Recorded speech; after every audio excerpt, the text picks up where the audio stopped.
അപ്പോൾ ഇന്നത്തെ വീഡിയോയിൽ നമ്മൾ സൗദിയിലത്തെ പെരുന്നാൾ വിശേഷങ്ങളാണ് കാണിക്കുന്നത്. ബിരിയാണി എല്ലാം സെറ്റാക്കുന്നുണ്ട് ഉമ്മ. ഇത് തലേന്ന് എടുത്തിട്ടുള്ളതാണ്. ഞാൻ കസ്റ്റാർഡ് പുഡിങ് റെഡിയാക്കുന്നുണ്ട് കേട്ടോ. കസ്റ്റാർഡ് പൗഡർ എല്ലാം മിക്സാക്കി വെച്ചിട്ട് പാലെല്ലാം തിളപ്പിക്കാൻ വെച്ചിട്ടുണ്ടായിരുന്നു.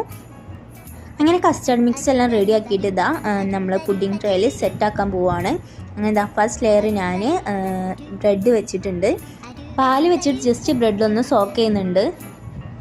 സോക്ക് ചെയ്തതിന് ശേഷം നമ്മൾ കസ്റ്റാർഡ് മിക്സ് ഒഴിച്ചു കൊടുക്കുകയാണ്. അങ്ങനെ സെക്കൻഡ് ലെയറും സെറ്റ് ചെയ്യുകയാണ് കേട്ടോ. പിന്നെ അങ്ങനെ പുഡിങ് സെറ്റ് ചെയ്യലെല്ലാം കഴിഞ്ഞിട്ട് മൈലാഞ്ചി ഇട്ടിട്ടുണ്ട്. ഇത് സ്റ്റെൻസിൽ വെച്ചിട്ടതാണ്, അതാണ് അത്ര പെർഫെക്ഷൻ. പിന്നെ വിരലിമേലിട്ട് നിങ്ങൾ കണ്ടില്ലേ, വരിയും കുത്തിട്ടത് ഞാൻ ഇട്ടതാണ്, അതുകൊണ്ടാണ് അതിന് വേറൊരു കോലം. അങ്ങനെ പെരുന്നാൾ ദിവസമായിട്ടുണ്ട്. ഇത് വാസിന് പള്ളിക്ക് പോയപ്പം കിട്ടിയതാണ് കേട്ടോ മുട്ടായി. ഞാനും പോയിട്ടുണ്ടായിരുന്നു പള്ളിക്ക്. ഫോണിൽ ചാർജ് ഇല്ലേനു കേട്ടോ, ഞാൻ രാത്രി കുത്തിയിടാൻ മറന്നുപോയി ഗൈസ്. അപ്പം അതുകൊണ്ട് പള്ളിക്ക് പോകാൻ നേരത്ത് ചാർജ് ഇല്ലേനു. അത് ഞാൻ മണ്ടി പാഞ്ഞ് പോയ